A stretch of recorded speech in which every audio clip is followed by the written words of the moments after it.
Everybody? Welcome to another episode of Verbal Garbage coming at you hot and live off a little trying to get back, a little bit of alterations and life changes and wouldn't lie. I went through a couple months there where I just wasn't feeling myself. I was uh, leaving my job, putting my dog down, just a couple things happened at once and compounded and just a rough break, but I miss being on here. I miss talking, so just kind of wanted to get back and do the old thing, and can't lie, the current events, I was still keeping notes and trying to write things in my phone here and there, but you go 4 months in between doing episodes, it's kind of hard to cover some current events because some of them, but I think towards the end or in the middle or whenever, however this conversation with myself goes, we're gonna sprinkle in some current events. All right, but where to even begin since the last episode? The thing that sticks out to me is my brother and his beautiful former fiance, now wife, married, and leading up to weddings, it can be a very stressful and acrimonious time for people, and just a lot of uneasiness and trying to please everybody and live up to expectations of what you want it to be. Just speaking from the couple's point of view, from an outsider with absolutely no insight or experience on the matter, but still giving my 2 cents. And there's just so many things that go into it. The amount of people, especially in a situation like Kurt's, where he grew up in a state, and then in Eva's case, she grew up in a country, and then they both moved to different places. So you're trying to commingle the new friends, the old friends, family, um, just a lot. So the week was up to it, and I hate saying it, but kind of have not having a job at that time was pretty nice because people were coming in and going out, and I was just able to pretty much touch elbows with everybody, grab so many different people from airports and bring them back or drop people off here or there. Getting to see people like, my two lifelong best friends, Maddie Dolan and Brian Lembo, them, and Sharif came down, and Jason, just so many family friends and childhood friends that we were able to hang out with, and leading up to the big night, it was amazing. Everything worked out super great. One real issue that I've got was on wedding nights, I tend to bust a move and go a little wild on the dance floor with some brown courage from the liquid. So I definitely drink my fair share of bourbons, and pretty much the only time I drink alcohol, as really different times, but mainly weddings because I like dancing, and I would never be able to do what I do so just high because that'd be rough. Um, but yeah, after a couple weddings, I was going to bring a little headband and sport that during the dancing hour, and it was all well and good keeping the sweat. My sister Jill at one point had this brilliant idea of using these little, like, we had the boom whackers that had lights in them, and some of them the lights would fall off. So she took an individual light and I put it on my head like a I don't even know what it looked like a me.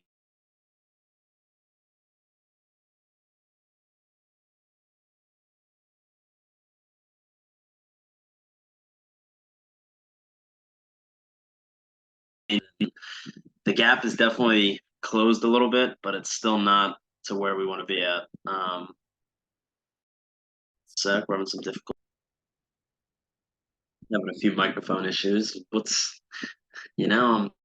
surprised if you take this kind of time off, there's going to be some kinks that need to be ironed out. So here we are ironing away. Um, so yeah, I might have a scar on my head from trying to keep a light on my head during the dance floor, but what are you gonna do? Another fun thing that happened. Uh,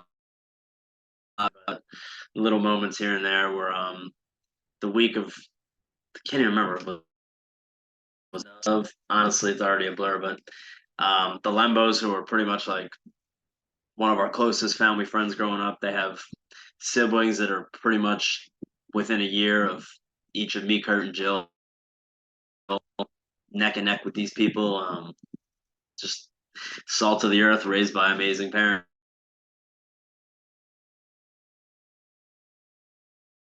Our fiance Nick, we're getting married in October. Shout out you guys. We're staying in town. I think it was the week of the wedding. It must have been. Anyways, went down there to Longboat Key, where now, as we like to call him, Uncle Bob and Aunt Tina reside. A little backstory on this couple and guys, if I may, is my mom, one of her Stephanie, and she has a brother named Bob, and my mom was pretty much the matchmaker for Stephanie's my lifelong dearest Aunt Tina. So that's pretty cool, and never really got to hang out with Bob or rub elbows or anything, but we were able to go. He certainly holds a little bit of a status there, guys, and me and Kurt are goofy, love to play golf, but are just nowhere near the level of this course. You know, we go to play 9 holes. Fortunately, I wish it was 18, but uh, right away we pull up. The card attendants come out, and Nick's like, "Oh, Bob loves to grease these boys up." So the cash starts flowing. The caddies are loading the bags for us. I'm trying to do something. I don't know what to do with my hands. Like they're doing all the work. I'm used to doing this myself, and it's pretty wild. A dream of mine. Couldn't even imagine is just being a member of a country club and the boys know you and they see the car and they already know here comes a couple crisp 20s just for run of the mill everyday work, and imagine how many other Bobs there are. You know, it's truly my life. He worked his little tail off his whole life to get to that spot, and just following him around for a few hours at that country club was truly a magical experience. Did a little tune-up round the day before at the local municipal course, as the boys like to call it, and striping the ball as stripey as I'm gonna get. You know, making good contact, hitting some nice greens, albeit on a really small, crappy little course. But mother and I went out and was really hoping it was gonna, keep me clean for Longboat Key Country Club, and it did not.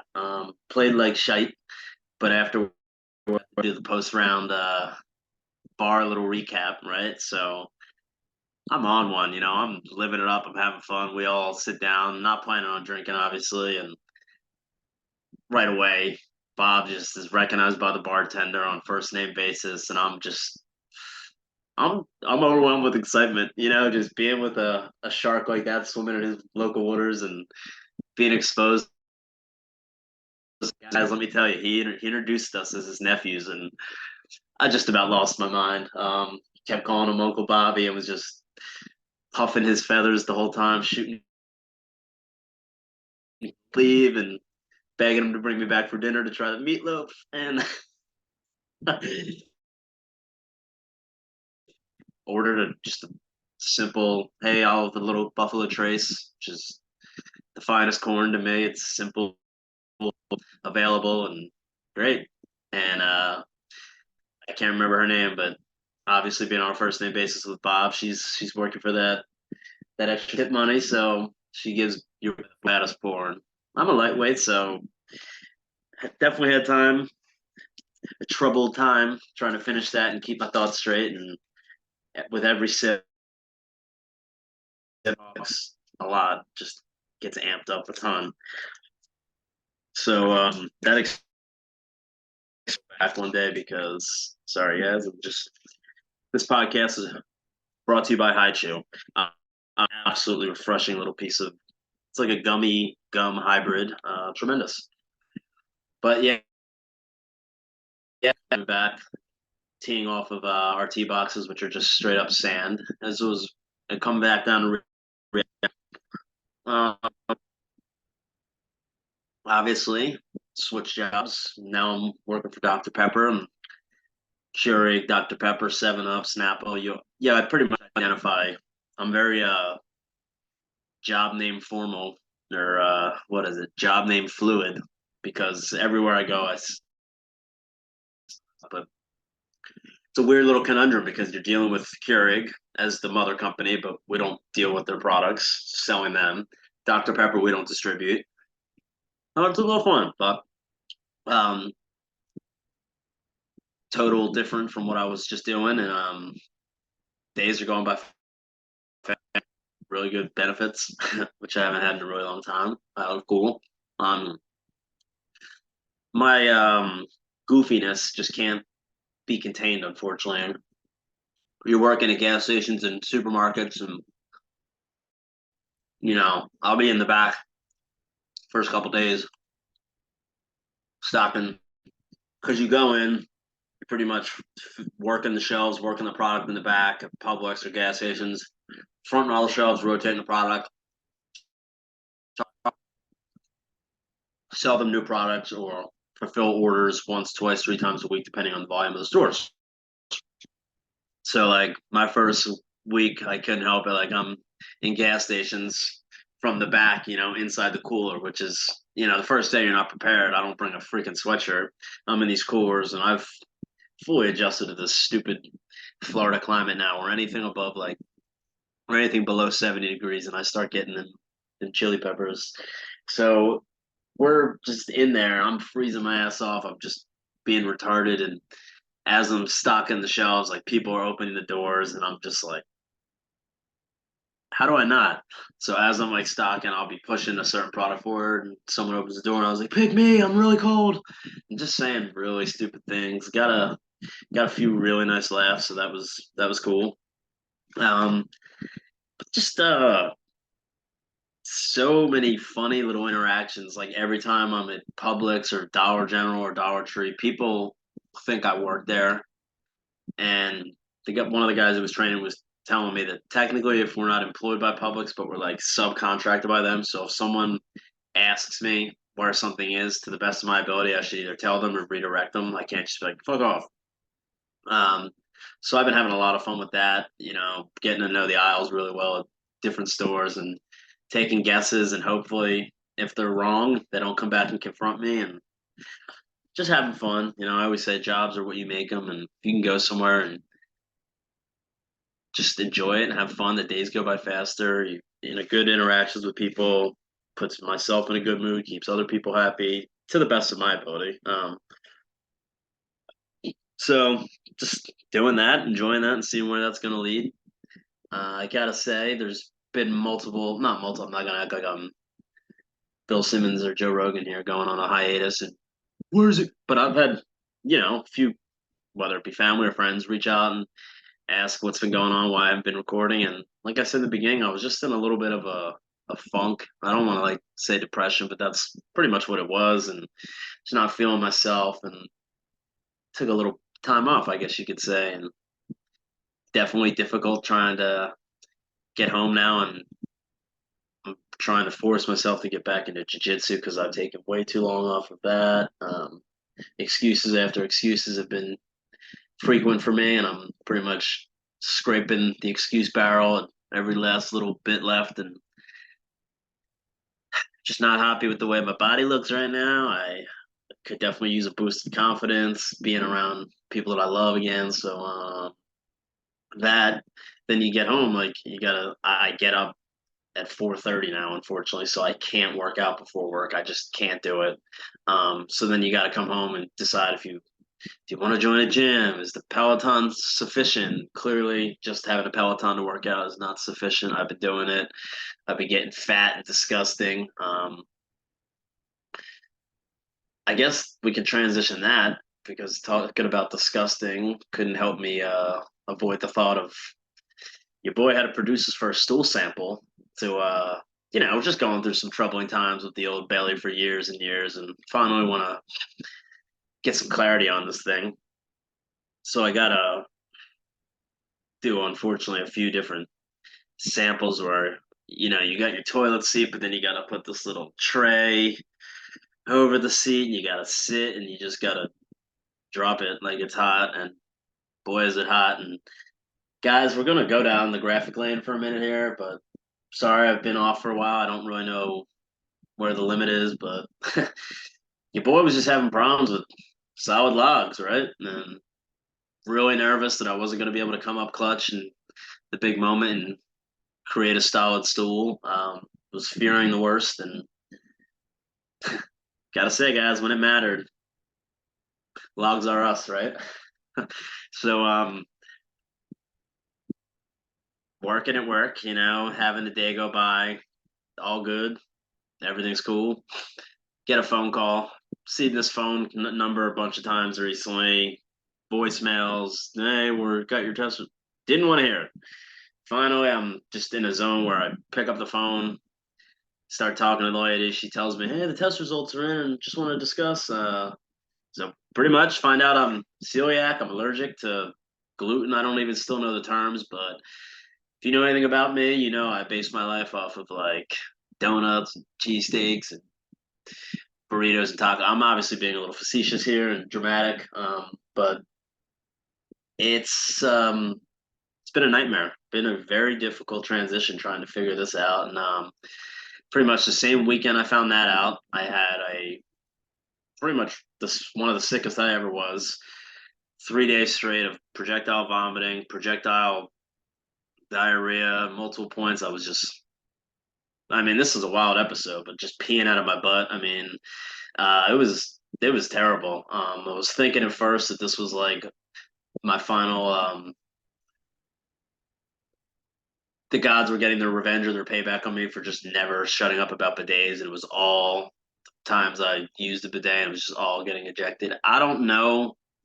Um, that was just a theory that came across my mind at one point, and kind of had to bring up a bidet just in verbal garbage fashion. This wouldn't be the pod if I didn't bring that up. Um, So yeah, I had that horrible sickness for 3 days, lost about 9 pounds, proceeded to put it right back on. And then the fourth day, I had a call out of work. Towards the afternoon, I'm finally feeling decent enough to leave the house. Um, Trying to drive to urgent care and get there as fast as I can. End up speeding and getting pulled over by a motorcycle cop and getting points on my license. So that was cool. Been pulled over a couple times, but never got like a bad ticket. And this is it. And the kicker for this is when I got into my little fender bender, which literally tapped the guy going a mile and a half, 2 miles an hour in my old work truck. Um, I got points for that, but I was able to take driving school, get the points shaved off. Can't do driving school twice in a 12-month period. So your boy stuck with 4 points for 3 years. Um, Brutal break. Wanted to shout out to my Uncle John. Definitely one of the people who was asking about the pod. Just thought about you, loving you, hoping you're listening. Thanks for rocking the shirt, sending me a picture. Um, where else do we go, guys? There's what else? Golf. Golf's been wild. Scotty Scheffler won the API, won Players Championship at Sawgrass, and then just won the Masters in a pretty boring Masters. Unfortunately, I was super hyped up, very excited for it. 1 or 2 days, Bryson DeChambeau was in the lead. He was making it really interesting and fun, and then Scotty just went on and did Scotty things, and can't knock the guy. He's incredible, but it's kind of right now where barely anyone can consistently compete and keep up with this guy. So, and let's be honest, he's not the most marketable guy for golf. He's amazing, but he's a little bit boring, and boring as far as just marketability for whatever reason. What do we do, guys? I mean, Chick-fil-A was in the news a couple weeks ago. Um, Pretty much, we had to this iPad or this computer hasn't been on in so long that unfortunately I'm out of out of date on the browser, so I was trying to update that. But just a real quick shout out to the article. Haley Chi Sing of Fox Business. Chick-fil-A was in the news, guys, like I said, for switching from antibiotic-free chicken, which is kind of one of their calling cards. So here's the article. Chick-fil-A announced that it will be shifting from antibiotic-free chicken starting this spring, citing supply reasons in an update shared Thursday. To maintain supply of the high-quality chicken, well, can you really say that if you're switching? Chick-fil-A will shift from no antibiotics ever in parentheses NAE, to no antibiotic important to human medicine, NAIHM, starting in the spring of 2024. And guys, never got to capitalize on the pre-chicken switch. And now listen, am I ever going to get Chick-fil-A? I'm sure I will, but for right now, we're going to try to hold strong. I don't need any more antibiotics. And man, now with the gluten intolerance and cutting a lot of stuff out of my diet, this could be a whole new man, or this could be the same piece of shit that just forces food that I don't agree with into my body and act like because I have a little squirting device on my toilet that I could deal with whatever repercussions. And it's just not true. My gut is getting torn up and I'm tired of it. Yeah, according to the Chick-fil-A website, NAE, which no antibiotic ever, means no antibiotics of any kind were used in the raising of the animal, while NAIHM restricts the use of those antibiotics that are important to human medicine and commonly used to treat people, and allows use of animal antibiotics only if the animal and those around it were to become sick. Listen, still probably the cleanest and most customer friendly atmosphere as far as fast food goes. So they got that going for them. But every time Chick-fil-A makes the news, it doesn't seem to be a good thing. Covered that on an earlier episode with their current CEO or founder. Had some foolish remarks and did some questionable things on stage, but we've already covered that. Another current event I thought was kind of wild was just came out today. I'm recording this Tuesday, or excuse me, Wednesday, April 17th, and NBA player who's to me only really known because of his brother, Jonte Porter. His brother is Michael Porter Jr. on the Denver Nuggets, multiple time champions, one of the top 5 players on that team, I would say. Jonte Porter of the Raptors has been given a lifetime ban by the NBA for violating the league's gambling policy. The NBA released a statement Wednesday announcing and explaining its ruling. A league investigation found that Porter violated league rules by disclosing confidential information to sports bettors, limiting his own participation in one or more games for betting purposes, and betting on NBA games. NBA's investigation found that Porter purposely limited his participation in the Raptors' March 20 game against the Sacramento Kings specifically to influence the outcome of one or more bets on his performance. Yikes. Against the Nets, Porter claimed he felt ill after playing just 3 minutes. Damn, okay, so I thought he was just like betting on games like other teams. I did not realize he was doing that. This whole betting thing with pro sports is really dicey and weird. You had the James Krause thing happen in the UFC. That was wild. You had the Shohei Ohtani thing right now with his translator, which is absolutely insane. I'll cover that story briefly after this, just for the people who don't know. And now you got this. On one hand, I'm kind of torn because all these leagues do is promote gambling and DraftKings and FanDuel and all these different betting sites and kind of throwing it in the players' faces. But then on the other hand, they're not allowed to bet. I get it. But if you think this is going to be the last story, no way. You got guys like Porter who, let's be honest, I mean, he fucked up an amazing thing there. These guys are competitive. I get it. They all are used to being the best players, and they get to the college level, and they're maybe the second or third or fourth or 100th best player now, and then they get to the NBA, and they might not even be making the roster or they're scratching the roster. But you can make a pretty good living playing in the NBA for 5, 6, 7 years, and then they cut ties with you, and you could be, going to school in the off season or do. These guys make great money if they're smart with it. It's not a career where they're taking insane abuse like MMA fighters, for instance. And you can kind of parlay that into other things. To be in his situation here, where I guess he's thinking he doesn't make the most money, he's not a hugely important player, so he can gamble. Was the juice worth the squeeze? I don't know how much he made off of gambling on himself, but I can't imagine it was anything crazy. Let's just do this real quick. This is an interesting story. NBA also found out that prior to the game, Porter disclosed confidential information about his health to an individual he knew to be an NBA bettor. A different individual associated with Porter also bet that Porter would underperform March 20 as part of an $80,000 parlay the bettor placed with an online sports book. All right, so maybe the juice was, well, definitely for the the guys who aren't going to be getting banned from the NBA, but this guy is lifetime ban. There's more. From January through March 2024, while traveling with the Raptors and the Raptors G League team, Porter placed at least 13 bets on NBA games using someone else's betting account. Makes it even worse. These bets range from $15 to $22,000 for a total of $54,094. Total payouts from these bets was 76, so he profited 22 grand. 21, yeah, $22,000. None of the bets involved any game in which Porter played, but he did bet on the Raptors to lose as part of three different parlay bets. All three bets lost. 24 years old, Porter hasn't played since the NBA began investigating him for betting irregularities on March 25th. So from March to April, didn't take long. Already got a lifetime ban. Wild story. Figure I'll do this Shohei Ohtani because I'll just give you guys the basic story for people who are listening that aren't really aware and aren't big sports fans following. Um, this is one of the craziest sports story I've ever seen in my life.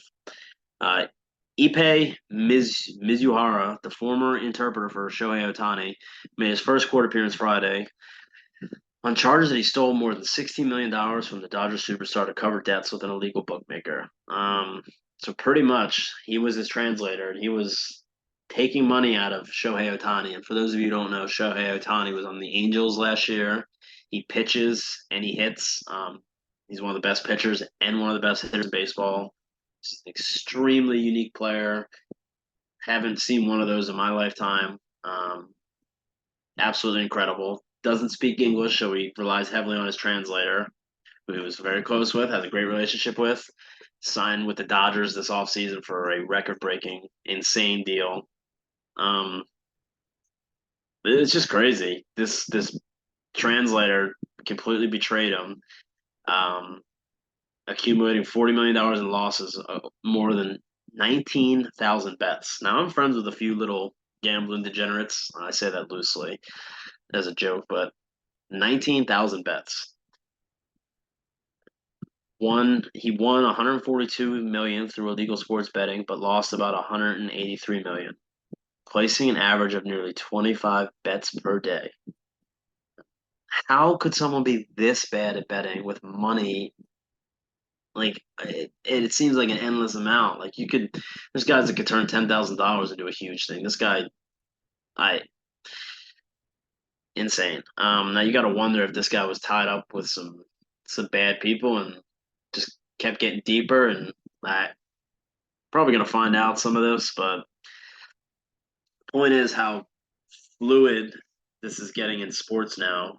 You're gonna keep seeing more and more stories with it, and I think it's gonna be a big problem for the integrity of sports and trying to keep it all proper and good. And you got people always questioning if stuff is fixed or controlled, and now more than ever, this is going to be brought into question. And man, with the rule changes that the NFL keeps implementing now, they just banned the hip drop tackle. It's just getting real squirrely out there.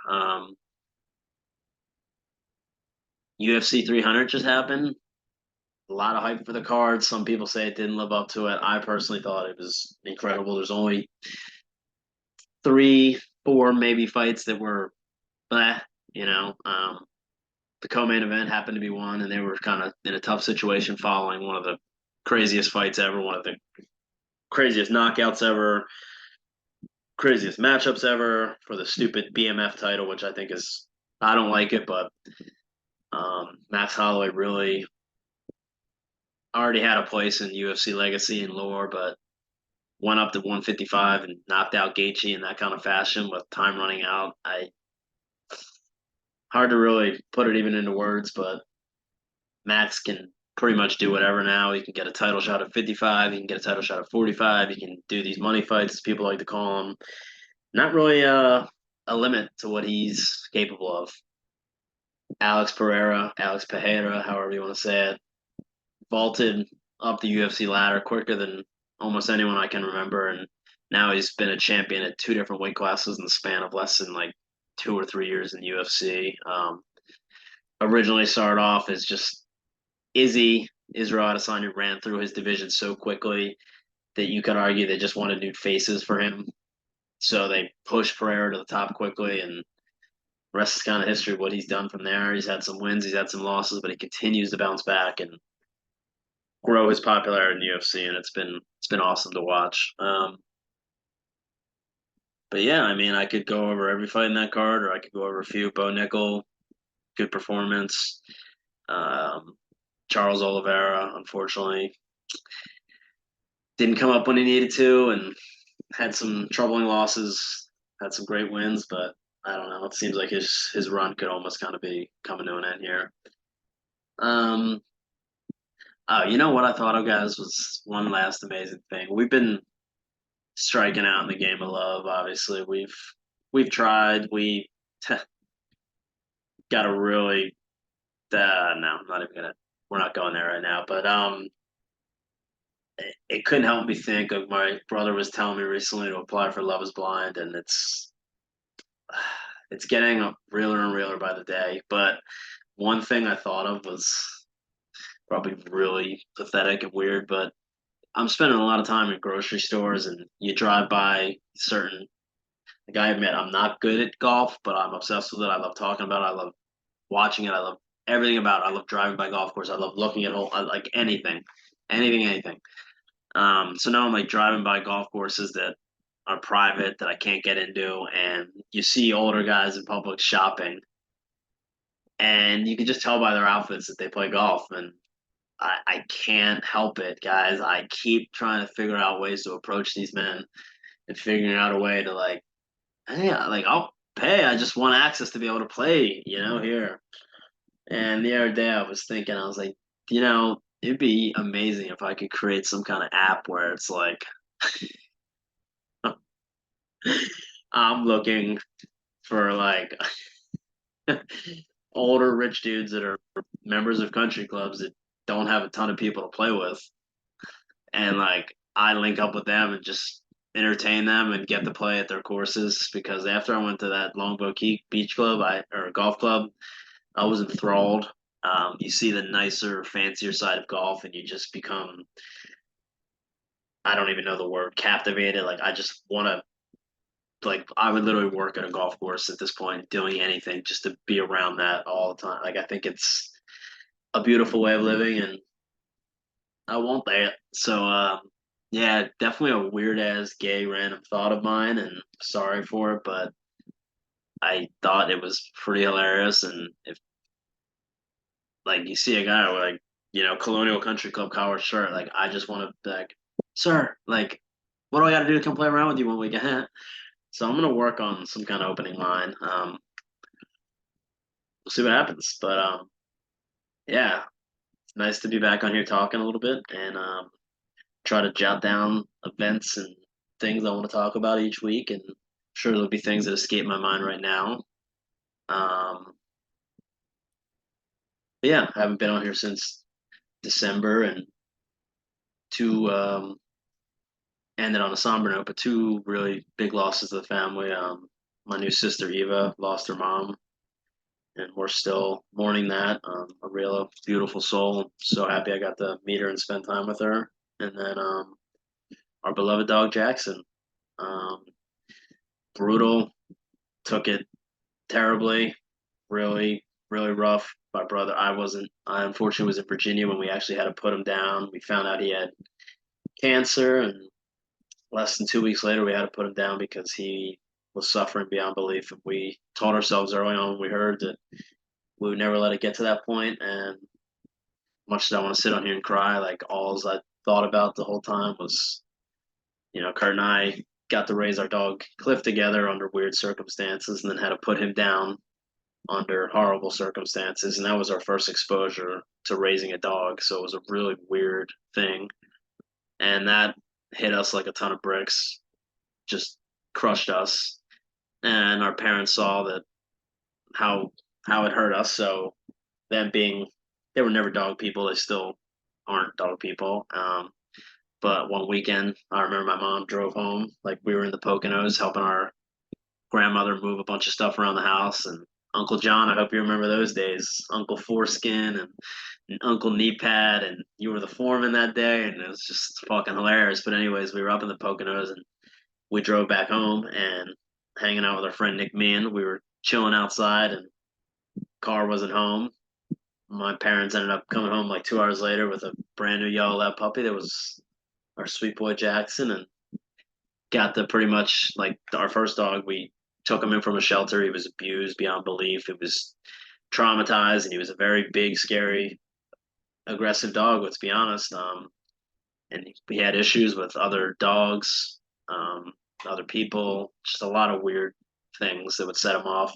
So this was kind of our redemption, raising a yellow lab from the youngest of youngs, and Kurt and I raised them together. And one thing we both acknowledge is we would be working like differing shifts when we were raising them. So someone was always with Jackson, so he had like horrible separation anxiety where if anyone would leave him, he would just it was tough.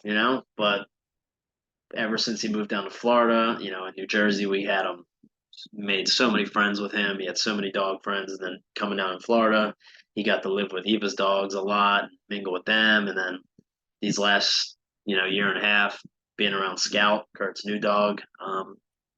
Beautiful. So I'm at the point now where I can talk about it pretty well, and yeah, it was brutal, and anyone who's lost pets, let alone family members, it's yeah, it's brutal. So just thinking about all the amazing memories we had with them and how great of a life we gave them, and anything we didn't do as well, we can learn from that in the future. And yeah, good to talk it out. Good to be back on here, guys, and hoping to be back next week at some point. But in the meantime, oh yeah, the Philly season started. So far, and the Sixers are getting ready tonight. Have a play-in game, playing for the number 7 seed, the chance to go up against the Knicks in the first round, which would be a lot of fun. If not, they might struggle getting into the playoffs at the 8 seed and have to play Boston. Don't want any of that. They have a realistic chance to play the Knicks and beat the Knicks. So go Sixers, go Phillies, and until next time, verbal garbage. We out.